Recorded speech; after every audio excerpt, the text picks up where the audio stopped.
also took that land back and returned it to white Southerners.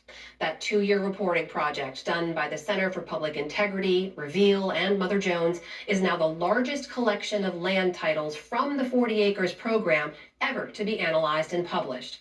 I spoke recently with Alexia Fernandez Campbell, a senior investigative reporter at the Center for Public Integrity.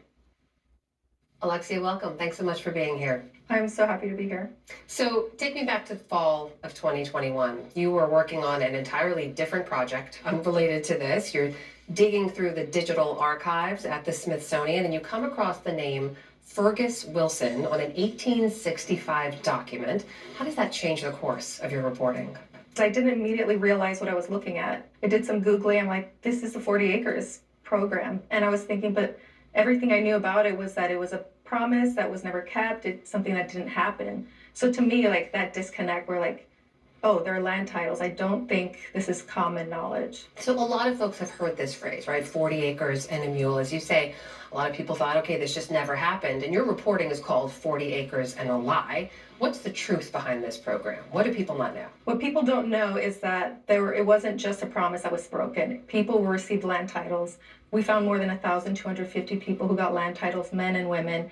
They picked out their plots of land, mostly on the plantations where they were enslaved. Actually, not everyone got 40 acres, which is another misconception. It was up to 40 acres. And then people were living there. They were planting their crops. They were selling them in Savannah. Some of them formed governments, elected a sheriff. They were living their lives, and they lived there for like up to a year and a half before they were kicked off.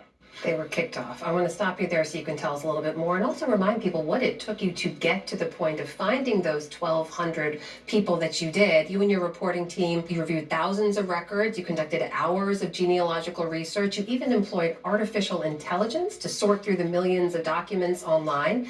You mentioned these families, and we're talking about a stretch of land in Georgia and South Carolina, we should point out. How did they get kicked off the land that the government gave them? Basically, because Lincoln was assassinated. I mean, they had promised this land, they gave land titles, the government said, this is yours, you deserve it, you're going to keep it, but Congress needed to make those titles permanent. They had a majority in Congress who were willing to do it, but Andrew Johnson, he was the vice president, he was a white supremacist. He sided with the planters who wanted their land back, and he vetoed every effort to make those land titles permanent. So how were those families removed? They were literally forcibly removed from the land? Some of them revolted, some of them were pressured to sign work contracts, basically to work for their former enslaver, and some just said no way, and they left. I want to name some of the people you uncovered here because their names have otherwise been lost to history. Fergus Wilson is one, Jim Hutchinson is another, Pompey Jackson is a third. You managed to track down some of their descendants as well. Did they know about the land and the history you're sharing with us now? A lot of them did not. And I even spoke with one descendant who has been researching her family diligently. She lived with her great-grandmother, who was Pompey's daughter. And even she thinks his daughter didn't know. So she was amazed to hear this history. You did a little more research to talk about the value of the land. This is an important part of your reporting here. 1 4-acre lot that you identified in Jacksonville, Florida, based on a sale last year, that it would, today, 40 acres would be worth $2.5 million there. It's not just the land that was lost here in your reporting. Tell me about what else you found. Yeah, well, just that generational wealth that wasn't passed on. You know, this 40 acres land was all the coast. It's like expensive coastal real estate. We found gated communities, golf courses, and restaurants, incredibly valuable lands. This is wealth that was not passed on, and that's kind of what we're trying to show is the impact.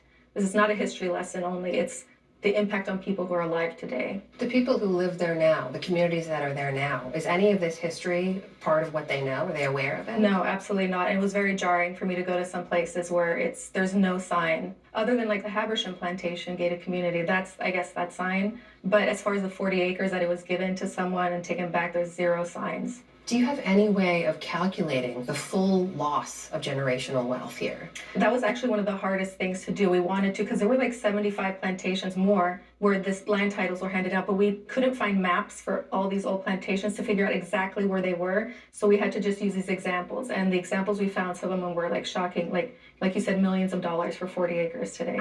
So when you speak to descendants of these families, what kind of reaction did you get? I mean, knowing about the generational wealth that was lost, about the historical injustice that transpired here, what are their reactions today?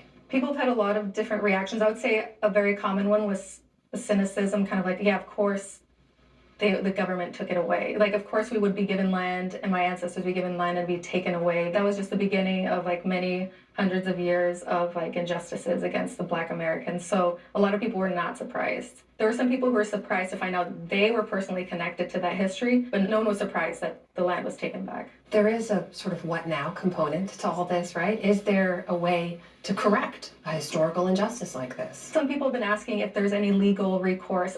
Everyone we spoke to, the experts said that because they weren't permanent titles, that they needed to be basically ratified by Congress, there's no legal recourse, but no one's ever like challenged a situation like this in court. However, there are people that we spoke to who think that, you know, there is a moral issue here. It's such like a glaring injustice, and there are people with names who got land titles and descendants. Like, it's not just some abstract idea of like people lost this wealth, and that maybe there's a moral claim for like reparations or something like that.